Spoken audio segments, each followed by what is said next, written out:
Greetings and welcome back to my channel. Today we'll be talking about the 2000 release by the Spice Girls, Forever. Now the first thing I want to comment with this record, and I love the Spice Girls, is this is a bad album cover. It was done by Terry Richardson, which if you know anything about like Lady Gaga or Rihanna, he's done a lot of photography for like celebrities where he doesn't use touch-ups or apparently any special lighting, and you can tell. I don't know the story behind this. I know that at the time, which probably would have been a new upcoming photographer. But these are beautiful women, and nobody looks good in this photo. Nobody. Look, posh, scary, baby, sporty. It's just not a great photo, and I'm not sure why it was even chosen as the album cover. And there's actually like fan edits, like they've gotten their own versions of the album cover because they hate this one so much. The back cover is a little better. However, I think Terry overall, in my opinion, is not a great photographer. And I think he's very overrated, and there's a lot of controversy surrounding him, so I won't go into that. Although that would be kind of 30 minutes talking about the photographer. However, I don't think this is the best album cover for this album in particular. One, it's a bad photo. Two, it's a ripoff of Destiny's Child debut album, which is not a great album cover in general. It does have a little bit more life than the album cover. However, yeah, this is just like, I have a t-shirt of Spice, I have a t-shirt of Spice World. However, I do not have a t-shirt of Forever because... So a little backstory, not just talking about the promotional artwork, but the actual album itself. The Spice Girls were one of the biggest groups of the 90s, of all time really. They weren't just successful on the charts, they were a global phenomenon. They were pop idols instantaneously. They came out in 96 with Wannabe, it went to #1 in several countries. I have a review of that. I don't know how to do links, like the special link thing. However, I will post the link in my description. So you can watch that if you want a more detailed account of the rise to fame. But basically, once they became famous, they became mega famous. So it's hard to compare them to like Pussycat Dolls or Little Mix. For one, they have good songs, so I wouldn't compare them to those groups. But on the like fame aspect, yeah, like Little Mix and Fifth Harmony, they had success, like they had hits and people know who they are. However, they weren't pop idol icons. They weren't massive. I don't think any kid was like, oh, I want a Pussycat Dolls Barbie. Whereas with the Spice Girls, they were everywhere. So much merchandise, more merchandise than you could ever believe. They made a movie, Spice World, which came out in films and did pretty well. I think it debuted at #2. And to this day, they continue to be a very successful girl group. They've done 2 reunion tours, one with all 5 members and one without Victoria. That was the most recent one. And there's rumors all the time they're going to get back together to do one more concert or another tour. But honestly, I mean, they're very much a 90s group. And as much as I would love for them to make more music or to do this or do that, it is more so just wanting to relive that magic more than, oh yeah, I'm really curious about what they'll do next. Because honestly, you can tell they're kind of done. Like Victoria just hasn't recorded music in 15 years. So, so basically they were this humongous girl group in the late 90s. 97 was their peak. They were everywhere, and at the peak of fame, as high as it could go, Geri Halliwell left the group. She's known as Ginger Spice. She has usually red hair. She went solo. There's various reasons why it's explained why she left. She said she wasn't allowed to do a breast cancer interview, or at least she did say that. The other girls say that they had no idea about this interview. To the best of my theories, I would say she was just overworked and not having the best time, wanting to go solo. She was definitely the icon of the group. I mean, she was definitely the most forefront and the kind of the face of the group for a little bit. So yeah, it makes sense that she would want to go solo, do her own thing, and maybe become like the next Madonna. That never happened. We'll talk about their solo careers later, but all 5 girls made their own solo records after this and before this, to various degrees of success. And I love Geri, but she never really. First of all, she never really had a major hit in the U.S. She did have some hits in the U.K. and in Europe. However, she definitely didn't have that career that you would imagine. And we'll talk about that too later. Because I do want to definitely talk about the solo careers of the Spice Girls after this record. Because this is the last record. This is the last album by the Spice Girls. This is their third and final release. And yeah, there's a lot of cool stories about it. So let's get into that. So the album was released in 2000. However, it was done with Darkchild as a producer, as well as Jimmy Jam and Terry Lewis. Jimmy Jam and Terry Lewis are known mostly for their work with Janet Jackson. They also worked with Prince and The Time. And we're really behind the 80s sound. If you hear a good song that sounds very 80s, but it's more R&B, it's most likely produced or written by Jimmy Jam and Terry Lewis. So they worked with the Spice Girls on this record as well, 2 songs. The rest of it is produced by Darkchild, Rodney Jerkins, and Rodney Jenkins, Jerkins. But prior to that, they were actually going to collaborate with their old collaborators, Kennedy mostly, for who co-wrote Say You'll Be There and a lot of the first album. So they wrote some songs together, including what was it? A Day in a Life, which is a little like somber. It's a little less catchy than most of their ballads. It's not great. I can see why it was left off the album. I Can Give You What You Want, which sounds like a Backstreet Boys song. It's I can give you what you want. And basically you could tell that they were kind of headed in the direction of the status quo of pop for 1999, 1998, like that whole like Backstreet Boys, Britney Spears sound. They also have an unreleased song called WOMAN, Woman, which they did perform live. And it's a great song. It's very disco. It's very, very reminiscent of Who Do You Think You Are? And it's a great song. It's a shame it couldn't have been released as its own single somehow, but it wasn't. Yeah, so they had some unreleased material, and then they did a song called Right Back At Ya, which was also produced by Kennedy. And again, it sounds very much like Backstreet Boys in sync. It's very loud. It's much louder than their first 2 records. Their first 2 records are pop, fun, but light, nothing too edgy, nothing too overproduced. Whereas you could tell that times has changed like rapidly between their debut and 99, 98, in terms of like pop overall, not R&B or anything, but like pop. And you could tell like those demos, they were trying to play catch up. Of course, the demos weren't released as actual songs, so it was just something they were having fun with. However, you can definitely tell why they weren't released on the album. Right Back At Ya was later remixed by Darkchild, and it is on the album. It has different vocals and everything. They did perform the original version on stage of Woman, and as well as Right Back At Ya. Woman sounds great live. It's one of those songs that Spice fans really talk about and discuss and such. Definitely has a legacy of its own. And I think to me, Spice Girls have so many great unreleased songs. However, Woman is one of the better ones. But they have so many. I mean, and to this day, we haven't really received like a box set, anything of unreleased Spice Girl songs. They did release their debut album, 25th anniversary. It does have one unreleased song on it, Feel Your Love, which is great. However, it would have been nice to have a lot more because there's a lot of great songs from that era. There were some demos of included songs. However, there's no like new songs. It was just demos of currently on the market songs, basically. But anyway, so when Geri left, sorry, I cannot keep track. When Geri left, they recorded and released Goodbye in the winter of 1998. It became a really big hit. It's very much of the sound of their previous ballads. It's very poppy, but still emotional and has some heart to it and depth.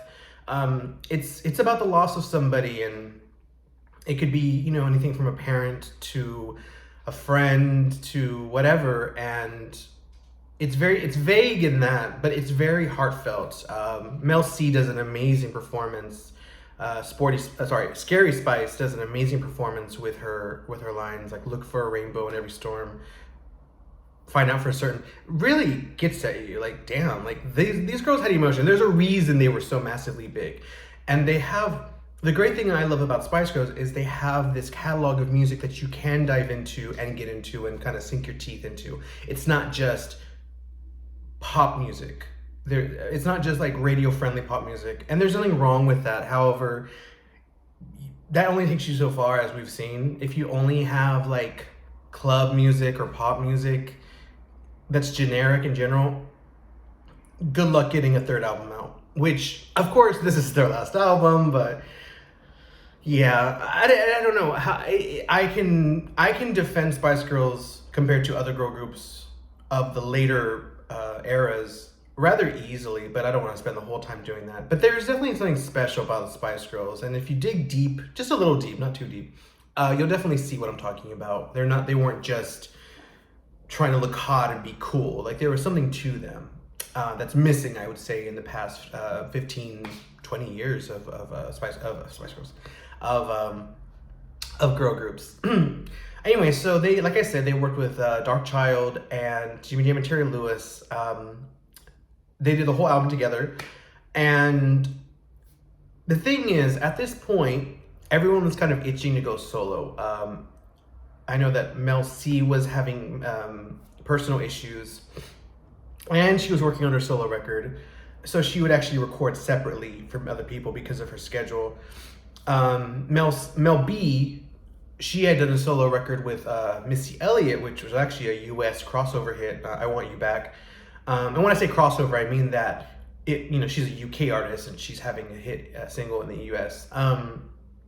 And Emma and Victoria were also working on some solo projects. So everyone has had, and then, Geri had been gone for about, I would say 2 years at this point. So that leaves the album to either be the biggest mess in history, a lucky break, like, okay, it's good, it's decent, or like an accidental masterpiece. It's honestly the middle. I think they got lucky on how good it is, but this album definitely did not live up to its potential sales-wise, critically, for their fans. Yeah, and we'll talk about why. It's a good album, but I feel like it could have been better, and we'll talk about that. But it came out in 2000. It debuted at number 39 on the US Top 200 album sales, which is not great considering their first two albums were both top 5 records. It never peaked past 39, that was its peak. Holler was the only real single released in the US. Didn't do very well, however, it was number 1 in the UK. They also released Let Love Lead the Way in the UK, and that became another number 1 single. Both videos have very similar concepts. They use the elements of fire, earth, wind, and wind, water. I was like, there's a fourth one. They didn't use heart. So that video came out, those videos came out, and they were successful in the UK because it's Spice Girls. However, in the US, it did not continue with their success from the previous records. So, you have like this it felt in the US at the time that it was kind of like a half-assed attempt. They were definitely seen as over, and it wasn't a warm welcome from the States. For many reasons. I mean, at that point, the Spice Girls, we didn't know what was going on with them for years.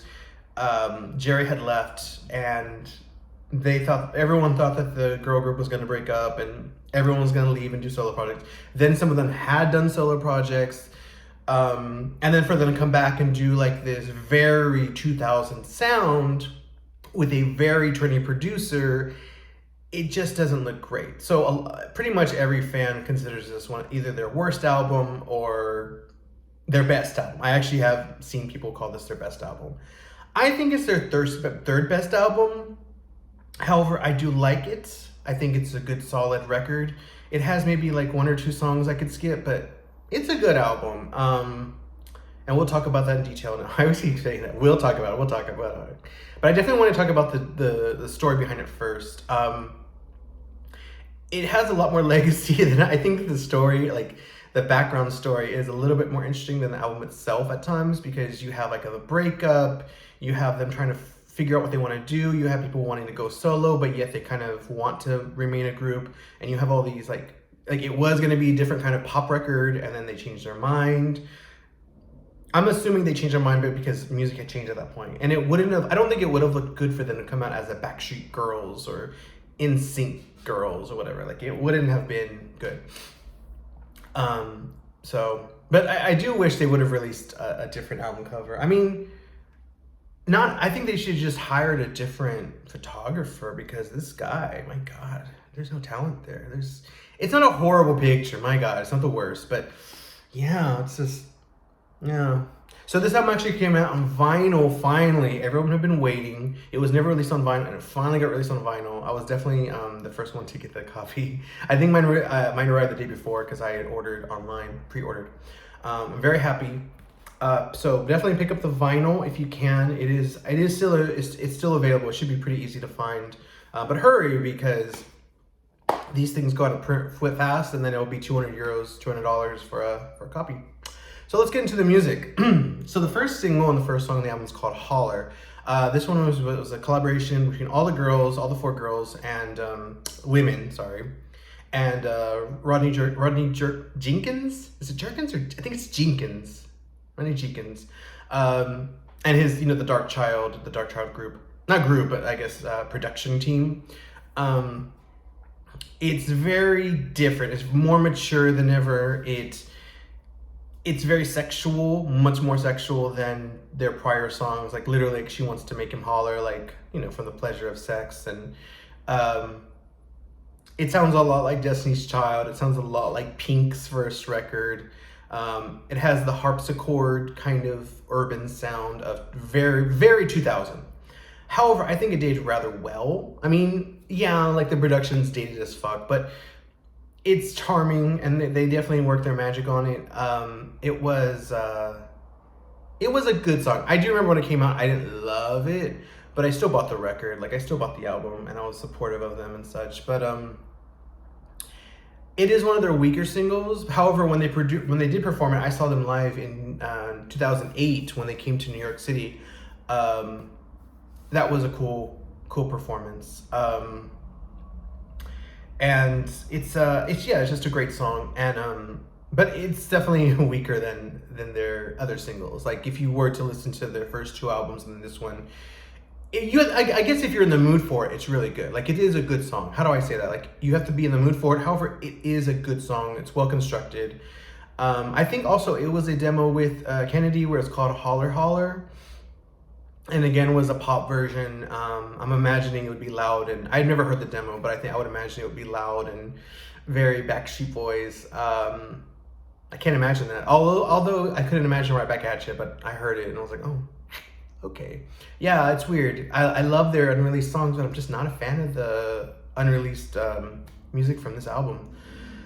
Anyways, so then you have Tell Me Why. Tell Me Why is a song that a lot of people interpret to be about Geri. It's a song about someone, basically the protagonist feels betrayed about what someone else had done. Like, you left us high and dry, we needed you, and you were saying, like, this is forever, and now you're gone. So it's one of those songs that a lot of people interpret as being towards Geri. Victoria Beckham has a solo song called What You Talking About, where it's very similar in the theme, where that one I think is a little bit more about Geri. This one I think could be about anything. It's just about betrayal in general, like, you're tearing me apart kind of thing. You're tearing me apart, Lisa.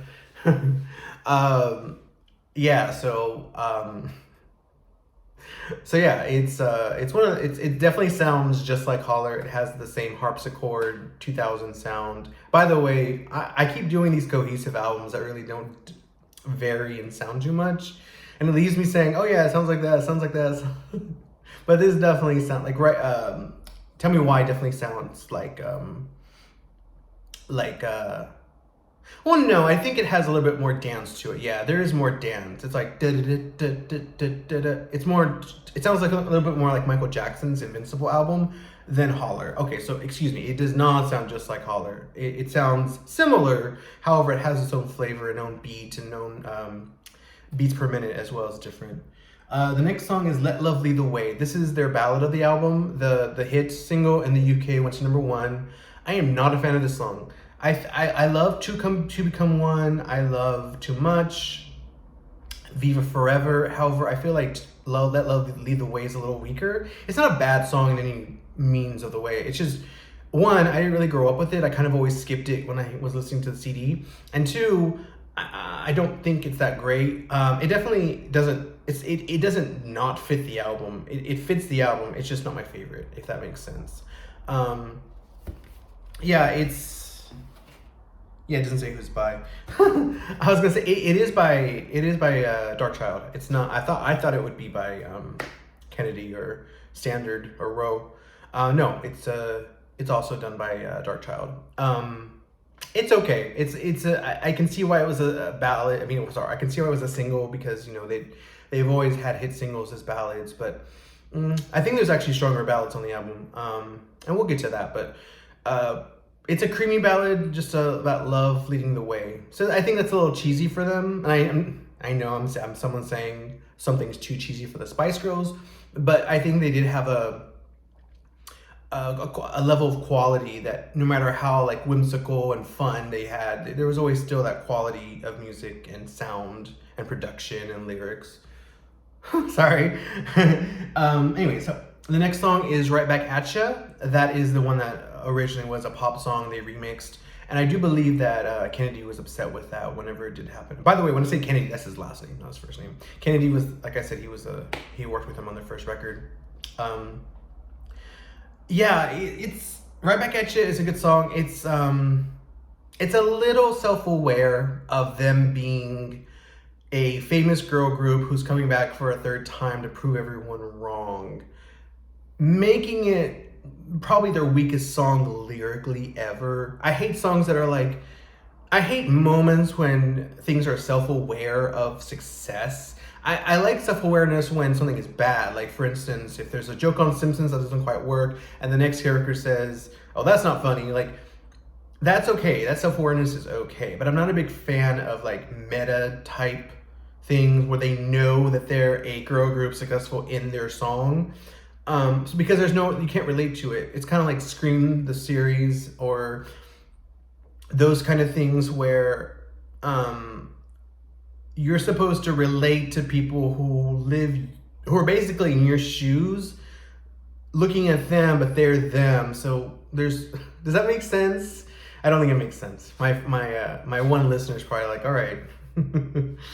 But anyways, like I said, it started off as a pop song. It was remixed. Very much sounds like a mid-tempo R&B song from 2000.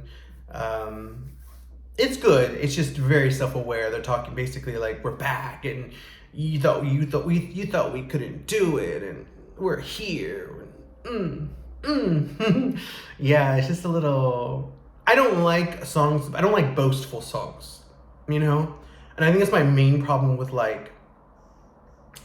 Pussycat Dolls. They're so boastful. I'm just not into boasting. Like, don't be boastful. Anyways, the next song is one of my favorites, Get Down With Me, which is very much like Ace of Base meets disco meets R&B. It has this little flute synthesizer thing going on. And it's just really catchy, really funky, bassy. Victoria kills it vocally. Let me know. Yeah, just really good. I thought this should have been a single, but it was never a single, which is bizarre. I can understand the marketing was horrible. We'll talk about the marketing later, but yeah, Get Down With Me is definitely one of my favorite songs. Just fun to dance to. Again, it's about sex. They're very I guess they were showing that they were becoming a woman. All of them were becoming one woman, becoming women basically. And yeah, it's just a great song. It's a little boastful, like if you knew. Da, da, da. It is kind of boastful, but it's fun boastful. It's not like, oh yeah, I'm so hot, I'm gonna make you feel amazing. It's more like confident. Yeah, it's a great song. I definitely want to check out. The next song is Wasting My Time. This is the only song that Victoria Beckham did not write. with the group, which is very odd because it sounds very similar to the other songs. She also sings on it, so it's very like, why didn't she write for it? It's literally like, I think it might have been a typo or something. I don't know. It definitely, like on the new vinyl release, it also does not include her as a songwriter. So I remember as a kid thinking that's weird. But it's a good song. It has a really good electronic flute. The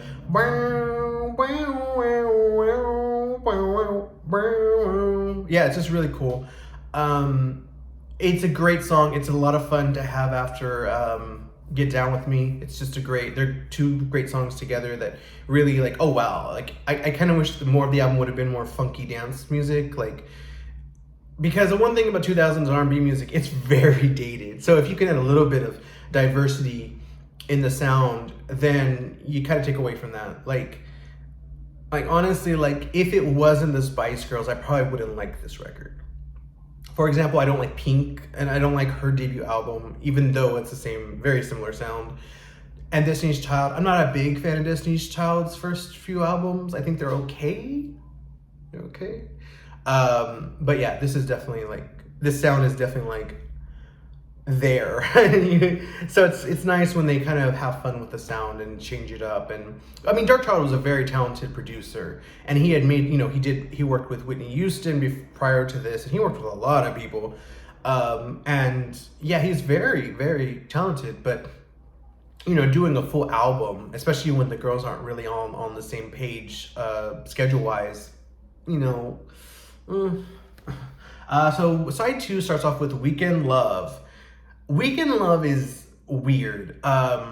It's kind of like a girl saying that this is just a weekend love, meaning basically they want a one night stand or a one weekend stand. Basically, like, when you wake up, I'll be gone. Don't get attached. Because I think the protagonist basically is implying that the guy or whoever they're with got attached from the sex. And it's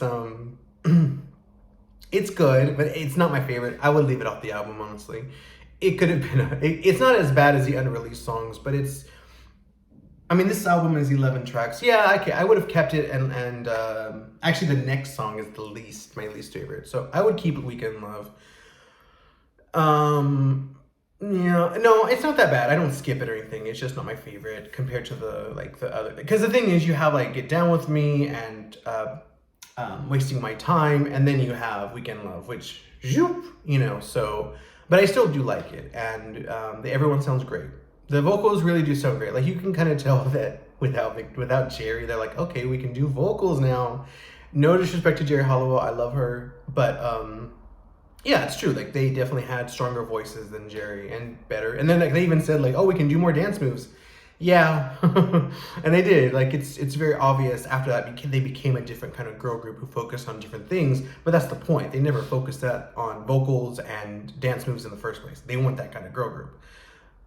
So this is what happens without them. But I think they were definitely capable of making good music without Geri. Geri wasn't the only great thing about them. Definitely, for sure. However, there is something missing here, which I don't know why I'm saying that like right now. But anyways, let's move on. I'll go back to that reassessment later. Time Goes By.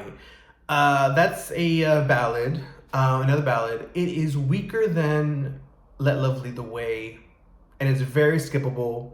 It's very forgettable. I'm just not a fan of it, if you can tell. It's just kind of sappy, and yeah, it doesn't have a strong hook. It doesn't have a strong emotion. It's just kind of there. I would have left that song off the album. This is a song that I would have made this a 10-track album, and I would have left that song off. I know you can tell they wanted to have an 11-track song, because usually they had 10 songs on one album, and you can tell they really wanted to have 11. Thus, I think this was added because they didn't have any luck with their first batch of demos. So like, oh crap, I don't know. I wasn't there, but to me, it seems like a filler song, like literally a song to just make it 11 and not 10. Why couldn't they ever released Woman? They could have even remixed Woman. Who cares? But made it like a funky dance song. That would have been great. That would have been awesome. They really experimented with Dark Child or Jimmy Jam and Terry Lewis, which we are getting into some Jimmy Jam Jimmy Jam and Terry Lewis Territory. Yeah, I was trying to see if the Jimmy Jam worked on the song before. If you want to have some fun, that is one of their best songs. It's very 80s, funky, disco. It's amazing. It's just, again, it's a sexual song.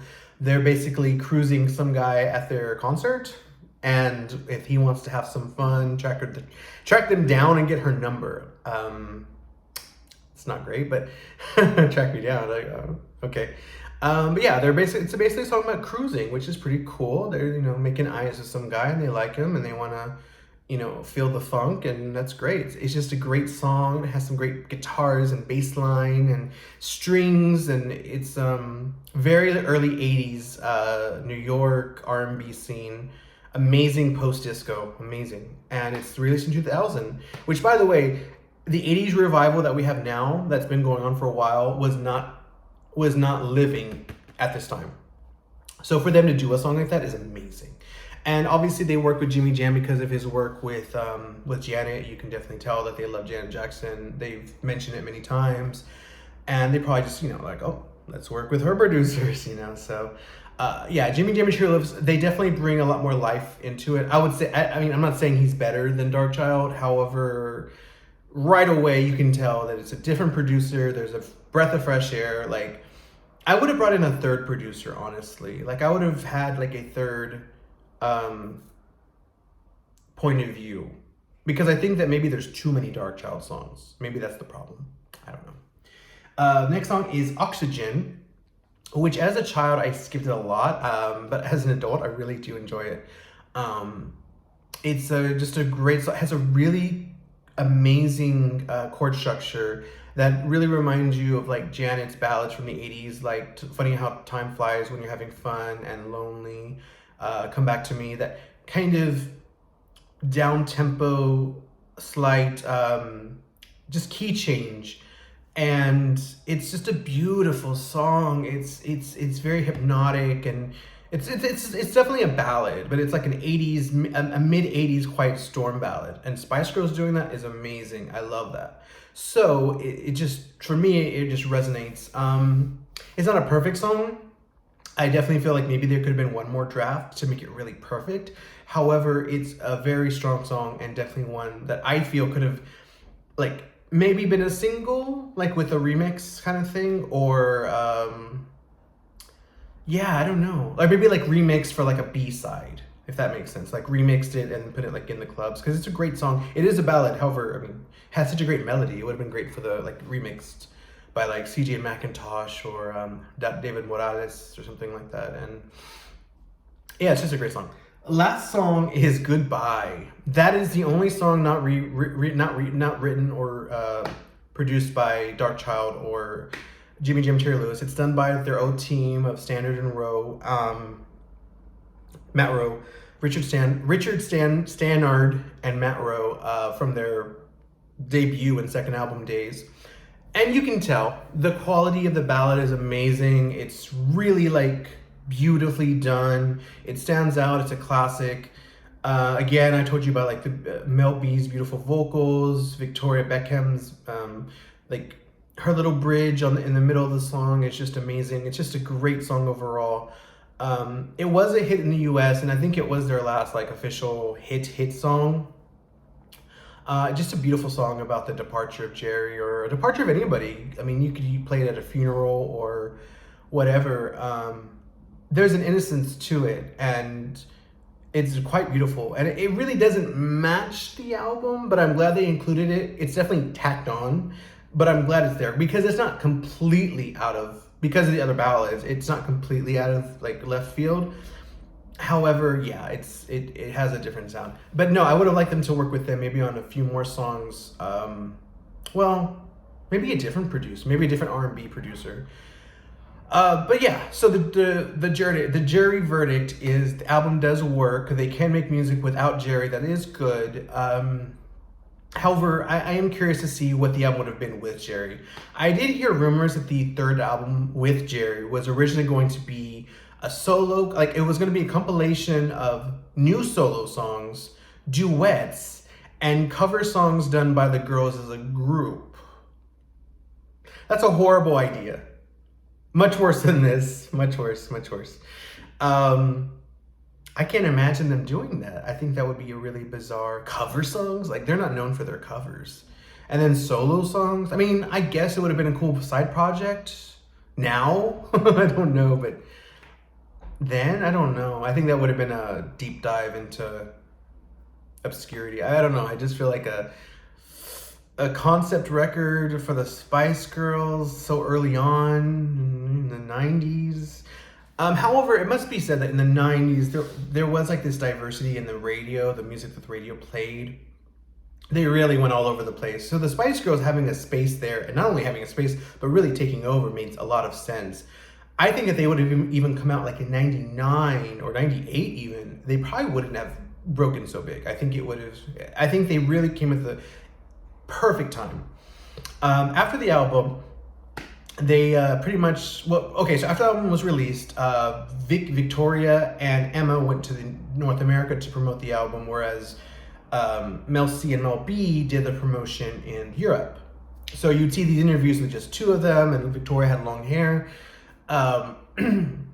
They also did some performances on TV and such. The tour that they planned was canceled, probably because they were ready to move on, and there probably was never going to be a concert tour, but Mel B said there was. However, she was probably lying. In my opinion, she was probably lying. And they all went and did solo records. So their solo projects. Emma went on to do what she considers to be German's 1970s porn music, which it's bossa nova. She had a great album called Free Me with a bunch of amazing songs. The vinyl is extremely rare, however, I don't even think it's on stream, actually. It's a really good album, but it's kind of... You can look up all the videos on YouTube, but Free Me by Emma is by far, I think, her best album. She has, I think she has 4 solo records. The first one is more like a pop, very like early 2000s sound. And then she did bossa nova pretty much 3 times in a row. Her last record was more recent. But she took some time off and, didn't, I don't think she really has to do anything because they're probably rich as can be. And then she was, of course, part of both tours.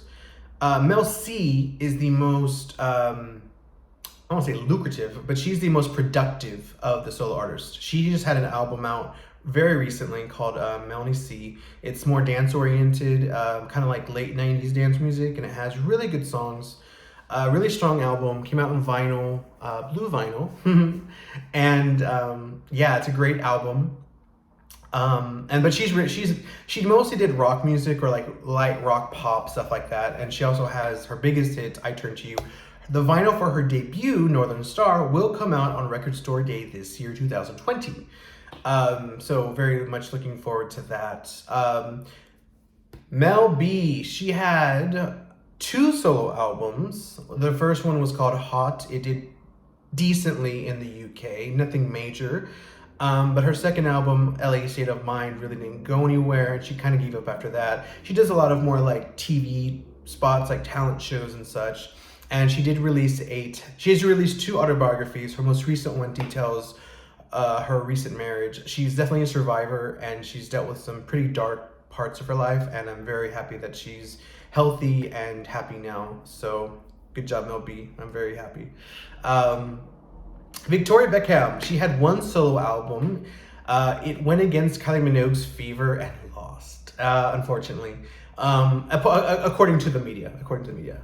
It's a great album. It sounds a little bit like this album, where it's like a very much like R&B sound of 2000s. It's a great record overall. I need it on vinyl. Please, God, please, Victoria Beckham, release your solo album on vinyl. The album did pretty well. None of the singles went number 1, but none of them were flops. Every single she released in the UK went to the top 10. Most of them doing pretty well. She also had a song with True Steppers called Out of Your Mind. That was also in 2000. One of the best songs. It's very much of that time, the sound, but it's just a really good song. And I feel like her vocals are rather strong. She did do a second album called Open Your Eyes that was never released. However, it's a really good album. There's some songs in there called like Me Without You in 25 Minutes. Really good. She did a double A side called Let Your Head Go, which is a more dance song, and then Don't Disturb This Groove, which was a more R&B song of like the mid 2000s. Both of them were really good singles. The single did well, and then she recorded the album in the vein of Let Your Head Go.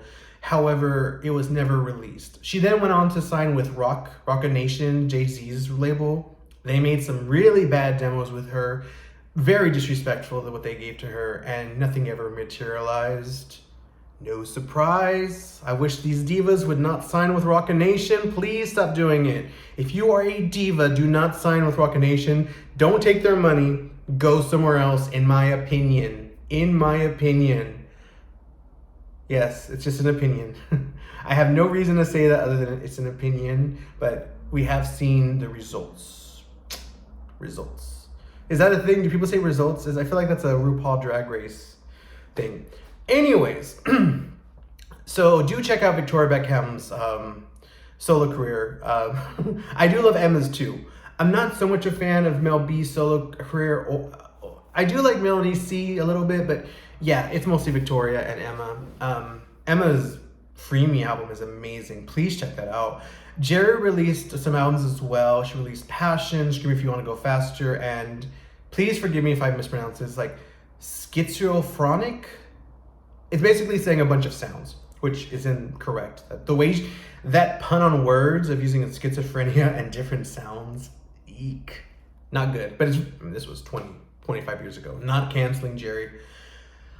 She had a lot more success in the UK. However, she never became the queen of pop kind of thing that she wanted to become. In my mind, I think she wanted that. You could tell she wanted to be the next Madonna.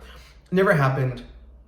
Although she has some really good songs like Calling, it's a really good song. She has Perhaps, which was a B-side, really good song, which is a cover. I think it's a pretty famous song. And then she, Passion was her last release, and that had a song called Love Never Loved Me, which is a really good song as well. Yeah, it sounds a little bit like kind of like Waiting for Tonight kind of style. Maybe a little, I don't know. Listen to it, let me know. So let me know in the comments what you think about this record. How would you rank it in terms of the spice, lure, like first, second, third, none? Do you like the record? Why? Tell me. Side note, I took a photo of this vinyl cover in Paris, in the Marais, and I posted on Instagram and I hashtag Spice Girls. Maybe 3 months later, the Spice Girls official Instagram, which I'm guessing is done by a social media person, not the actual women, reposted my photo among a collage of, not collage, but among of a collection of other people taking photos of it. So it's not the first thing you see. However, it is included on there, and I was hashtagged. It did not bring me a lot of followers. I thought it would. But still, it's cool. It's very possible Victoria Beckham saw my photo I took in Paris. And she's always coming to Paris. Maybe she'll hit me up. Victoria, if you're watching, please hit me up. I love you. I have the Spice, the debut album with Victoria on the cover, the red cover that just came out. I love Posh. She's my favorite. Her and LaToya Jackson are my musical goddesses. Like, I'm not saying I listen to them all the time, but just something about them just really fits me like a glove. So, anyways, thank you for watching. Again, please let me know what you think about the comments. Follow me on Instagram if you'd like, and I'll put the link in the description bio thing. And let me know what you'd like to hear next. I have some plans to review some other albums that will be released shortly. I did one on Lisa Stansfield's Affection that will be out probably tomorrow. I know I'm not getting a lot of people right now, but once I do, it's nice to have a little collection. I mostly do these for myself because I enjoy talking about music, and it's kind of like having a one-sided conversation with someone about music. like this, the stuff I say would mostly probably benefit from being on a podcast with somebody else, and then I respond with what I'm literally saying. But for me, I just cut out the middleman, and it's just me. So, anyways, thank you for watching. I hope you enjoyed it, and yeah, have a great day. Hold on, there you go.